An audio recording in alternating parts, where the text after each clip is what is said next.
Hey everyone, welcome to the Acrobatic Arts Podcast. I'm Loren, and I will be interviewing some of the top leaders and innovators from the dance and acrobatic industry. If you are a teacher, performer, student, or a lifelong learner like myself, you are sure to find these episodes intriguing and full of inspiration. Acrobatic Arts is passionate about providing current and relevant information for everyone. So please, sit back and enjoy as we share our passion with you and the world. Today I'm talking with the amazing physiotherapist, Tim Buckley. Tim provides expert information and insight about injuries resulting from different disciplines, such as dance, acro, and circus arts. Hi, Tim, and welcome back to the Acrobatic Arts Podcast. Hi, Loren. Thanks for having me. You were on season 1 of the podcast, episode 7, with your wonderful wife, Megan. And we did want you back on as soon as possible, but your schedule was crazy busy with the ups and downs of the pandemic, and your family of 4 became a family of 5. Congratulations on the new addition. Thank you very much. I appreciate that. We're so lucky that we could reconnect today and have you talk about common dance injuries, recovery advice, and if possible, provide some prevention tips along the way.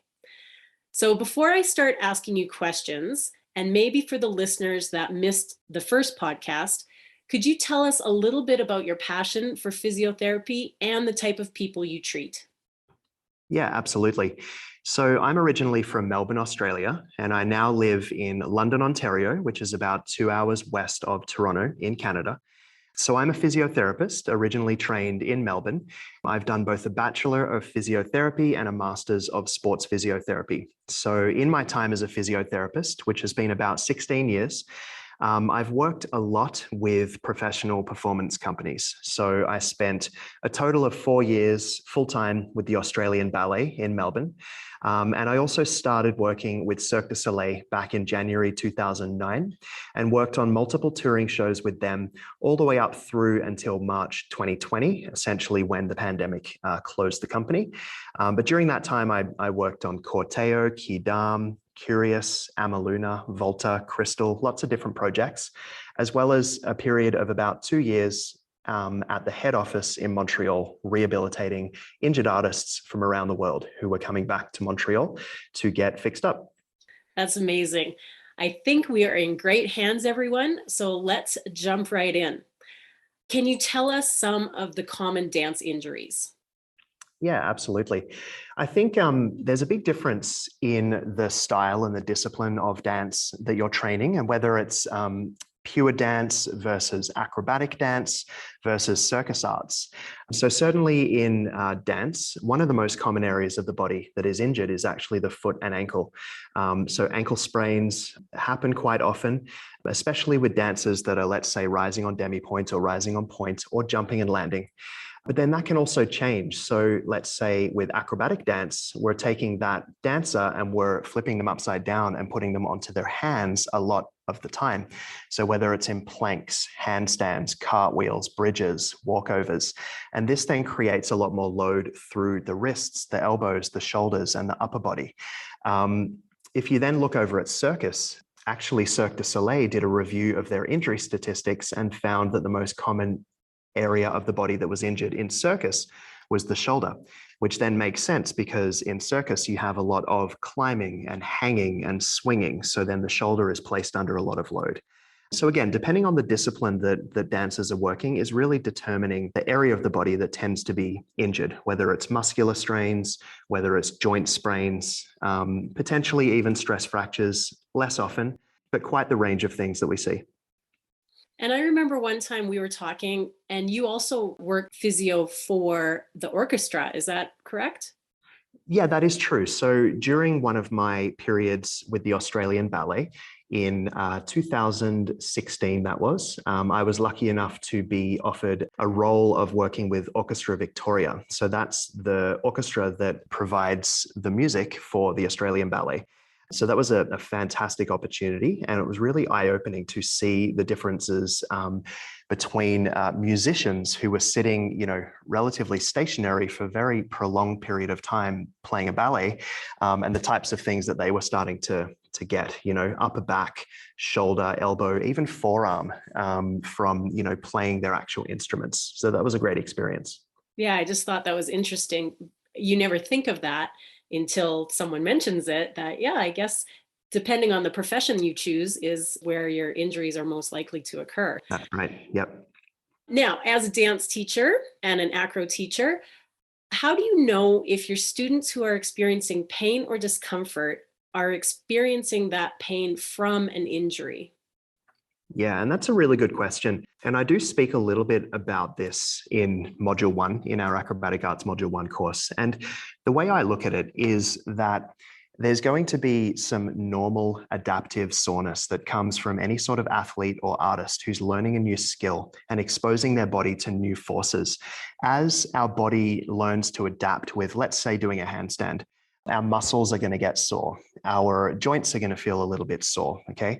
And it's about differentiating what is normal adaptive soreness and what is progressing into an injury, for example. So again, just the way that I usually look at it is, number one, the amount of pain or how high grade or low grade the pain is that a person is feeling. So if it's from 0 to 3 out of 10, in intensity, okay? If it's dull in nature, aching in nature, and if it goes away once you stop that activity. So let's say if you're doing a handstand and you shake out your wrists and you sort of loosen the joint off a bit, if that dull soreness goes away.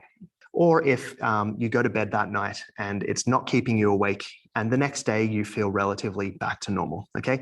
This is pretty typical of adaptive soreness, and definitely delayed onset muscle soreness can be another thing, where you just get some general muscle soreness throughout the muscle, 24 to 48 hours after you've done something that your body is still working on, or that you haven't yet developed the strength and the tissue tolerance for that. On the flip side of that, injury pain, generally speaking, tends to be more high grade in nature. So 4 out of 10 and above, is more going to be sharp or knifing in nature. So you're actually feeling a very distinct pain in a particular area of the body. It doesn't tend to go away when you loosen off and cool down, and then it might be throbbing and keeping you awake at night. And then the next day, you might wake up with some swelling around the joint or aching, or it feels really stiff and sore. Those kind of indicators are much more suggestive that there is an injury starting to brew or starting to happen. And those are the kind of warning signs that you would want to go and get it checked out by a physiotherapist or a doctor. I generally say if it still hurts in 2 weeks, to go see a professional. Is 2 weeks too long, or does it depend? Yeah, I think it's a good benchmark to have, certainly. Injuries can crop up faster than 2 weeks as well, depending on the workload and depending on what the dancer is actually doing. So I would say you wouldn't necessarily just want to wait for a set period of time. It's really about monitoring how that injury is behaving. So is it getting better with rest? Is it staying stable from a day-to-day basis, or on a, let's say, 7-day basis? Is it relatively stable and not getting worse? Does it warm up with activity is another good sign. So if an injury doesn't warm up anymore and it gets worse with activity, again, that's a warning sign that something may be happening that you would want to get checked out. So I think rather than going for a strict timeline to get it checked, I would just monitor those signs of how an injury is behaving to dictate whether, you want to get that checked out by a professional sooner rather than later. Great. Thank you for that. And how can injuries be prevented in general? Yeah, so generally speaking, it's definitely a topic that is hotly researched, and people are keen to find out ways that they can prevent injuries, because injuries themselves result in time off from whether it's a recreational pursuit or whether it's time off from paid work as a professional performer. It also creates costs for companies who are hiring professionals, because then there's, retraining and replacing of things. So injuries are absolutely a pain, but they're also something that create a lot of collateral sort of damage or issues, right? So people want to prevent injuries. Again, in our Module 1 course, we speak about a really important way of preventing injuries is sticking with the progressions in the syllabus. Okay, so what that means is always having a dancer progressively work their skills in a way that is sequential. Okay, and they're building up their skills and they're working through the progressions of a syllabus like acrobatic arts, for example. Because what happens with that is not only is a dancer developing the technical skills required, they're taking along with them a balanced flexibility and strength program that's built into that syllabus. So they're building their flexibility and their strength at the same time as developing their bridges, their bridge kickovers, their back walkovers, their front walkovers, all of these skills that we see in acro dance. So certainly following a progressive syllabus with a qualified coach is number one. Another really interesting sort of concept that's come out recently is the idea of having a consistent workload with athletes.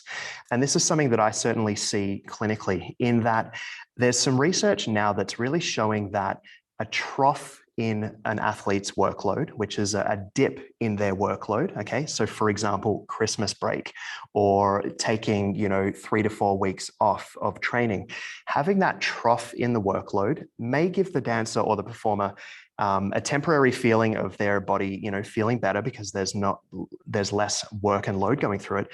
But then we see that when they come back out of that trough, usually in the first sort of week to 2 weeks, we actually see a spike in injury rate. Okay. And I certainly saw that in my time at Cirque du Soleil, where when we pulled down the big top, traveled to a new city and set up a new big top in the new city, there was a little rest period there. And in the short term, it was great because you had a rest on your body. But we would really see a spike in injuries coming in around week 2 in that new city.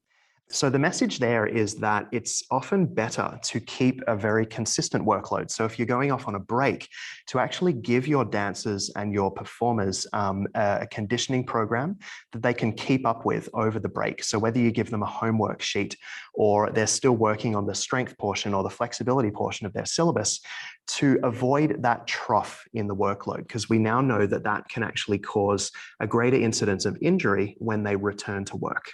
One other thing on that topic, which is quite current, is that in the clinic, I'm seeing that with the pandemic. So kids have gone through repeated bouts of lockdowns and having to switch to Zoom classes. And some kids have even dropped out of dance. And as things have started to reopen, certainly in the clinic, we're seeing a spike of injuries from recreational athletes that are coming in, from people who have gotten back into sport after being off for a while. Okay, so again, we're definitely seeing that trend just clinically from the pandemic and the lockdowns that we've experienced.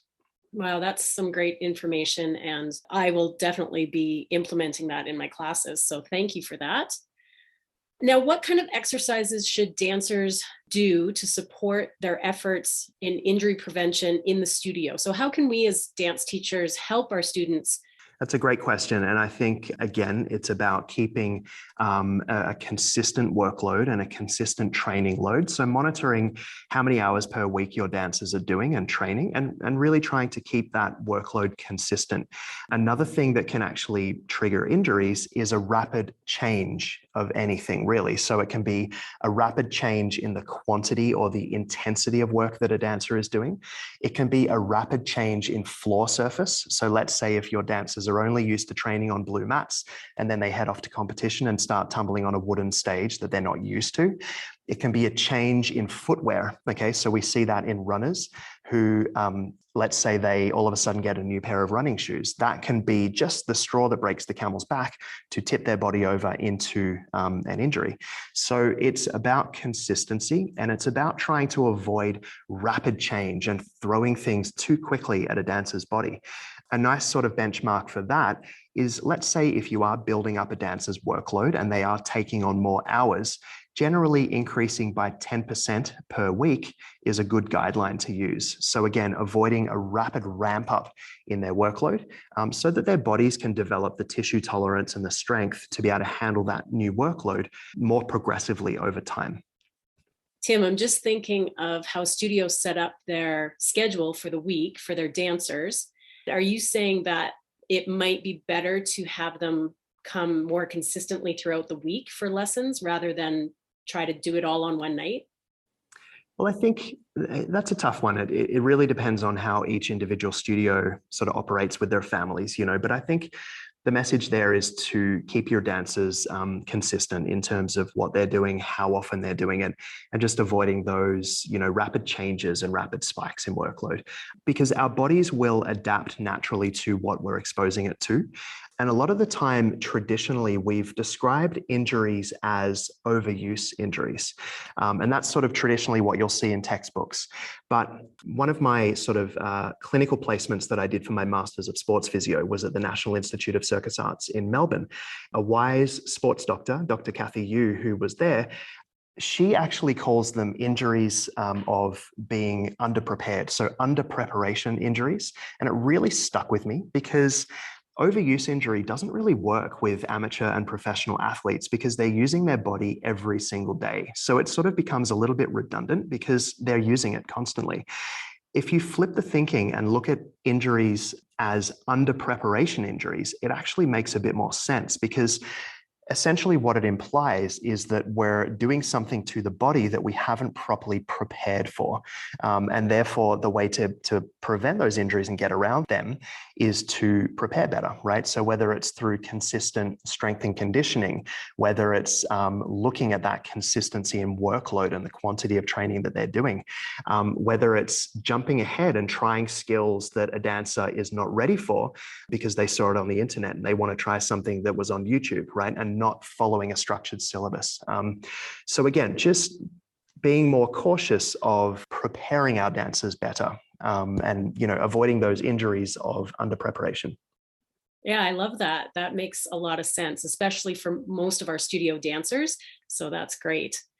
Now, treatment has had some controversy over the years too, and depending how old you are as a teacher, the debate between ice or heat for injuries. What is your take on that? Great question. So I think either or, and there are different uses for either of those in the different situations. So first of all, heat. I would say heat is, arguably less debated than ice is. So heat is going to physically warm up the tissues that you're applying it to. It's also going to cause vasodilation, which is a dilation of your blood vessels, which is then going to increase the blood flow to that area. That's why your skin goes pink when you've put a heat pack on. Personally, I love heat. I know that if I use a heat pack on, a sore neck or a sore back or a sore body part, it feels better. It loosens it up, it warms it up. So heat, I think, is a really great thing. You can get microwave heat packs, you can get plug-in heat pads these days. And again, it's a really nice way of, just warming up the body area. I would say you wouldn't want to substitute a good quality full body warm up for just using a heat pack. Okay, so it definitely doesn't remove the need to do, for example, the cardio section or a physical warm up section of your class, because we want to get the heart rate up and we want to actually, switch on the mind, switch on the body and prepare for class. But certainly a heat pack can be a nice thing just to, warm up and loosen up stiff body parts. Ice, on the other hand, there is a little bit of, flip-flop that happens in terms of whether we should be using ice or not. Just last week, I read a sort of sports injuries guideline document, which was very recent, and it definitely speaks a lot about the use of ice for acute injuries. There has certainly been some research in recent years that questions the use of ice and the need for ice and whether we're actually causing the benefit that we think we will. But I think with ice, a lot of the time it's a routine that athletes or dancers have had for many years.